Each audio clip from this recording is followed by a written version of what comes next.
उपराई येथे चैत्रात 5 गुरुवारी यात्रा महोत्सव। अनेकांचे कुलदैवत आहे शहादालवाली बाबा।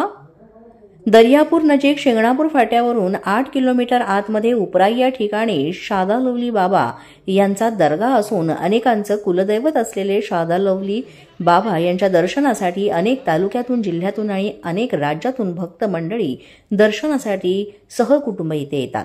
चैत्रातील दर गुरुवारी उपराई येथे मोठ्या संख्येने दर्शनासाठी भक्तगण येऊन प्रसादाचा नैवेद्य देऊन इथे मित्रपरिवारासह प्रसाद ग्रहण करतात।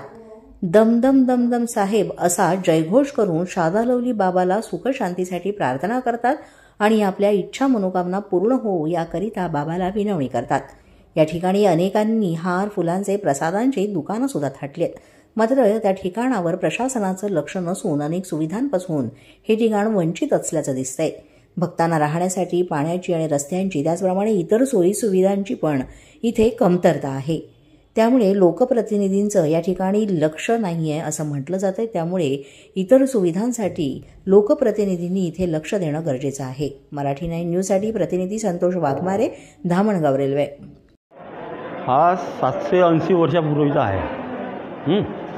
हे इथे मामा आणि भांजे या दोघांची मजार आहे। तसे एकंदर इथं 7 जणांचे हे आहे वास्तव्य।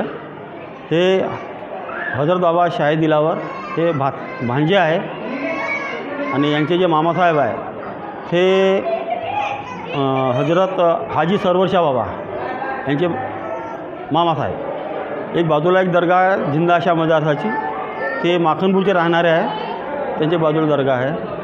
नंतर एक इथे आहे कुलखबर शहाची दर्गा आहे, ते पण त्या तिकडे वावरामध्ये आहे। तिकडे एक जलाल शाह म्हणून आहे, या बाजूला वावरामध्ये आहे ती। आणि मग ते झेंडा जो आहे, झेंड्यापाशी ते बुजुर्ग जिन्नात आणि लहान जिन्नात जे याची पहारीगिरी आहे ते तिथं असतात। तर सर्वात पहिले इथं म्हणजे झेंड्यालाच पहिले निशाण चढवलं जाते, नंतर बाबाची पूजा केली जाते। इथं जिलकत महिन्याचा जो 14 तारीख असते त्या दिवशी बाबाचा उरूस असते, जन्मदिवस। तर ते तारीख येऊन जाईल मे महिन्यामध्ये आहे, 12-13 तारीख असे आहे ते।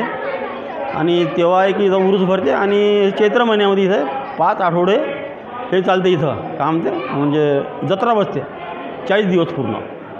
इथून खूप दूरदूरून लोक येतात, विदर्भातून, फॉरेनचे सगळे लोक येतात, जे जे आपली जे मन्नत करतात ते सांगतात, त्यांची बाबा त्यांची इच्छा पूर्ण करतो। ज्यांना ज्यांना फायदा होते ते इथं पुन्हा येऊन भेट घेतात आणि त्यांना जे काम ते कर्जा जे करायला देते त्यांना का असं करा तसं करा, हे जर केलं तर नक्की फायदा होते। याच्यात सर्वात मोठी गोष्ट म्हणजे अशी आहे का विश्वास आहे। विश्वास आहे तर सर्व गोष्टी शक्य आहे। मारो तो गंगा नाही तर बहता पाणीच आहे। तुम्ही कोणावर बी श्रद्धा ठेवा, पण एक निष्ठ राहा, एक बनो न एक बनो।